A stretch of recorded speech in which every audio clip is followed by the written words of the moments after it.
Assalamualaikum warahmatullahi wabarakatuh.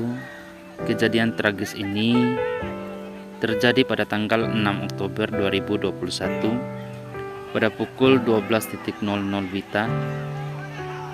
Sertu Ibrahim Babinsa, Desa Sondosia, Kecamatan Bolo, Kabupaten Bima, melaksanakan pengamanan terhadap kejadian pembunuhan bertempat di Desa Sondosia, Kecamatan Bolo, Kabupaten Bima, tepatnya di halaman RSUD Sondosia, Kecamatan Bolo, Kabupaten Bima.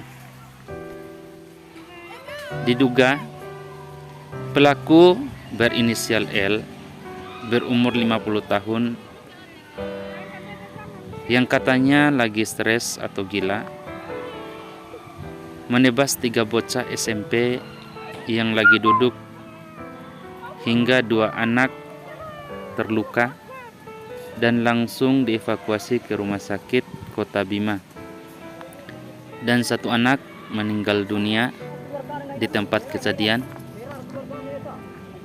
dan si pelaku itu sendiri telah meninggal dunia karena dihakimi oleh warga setempat.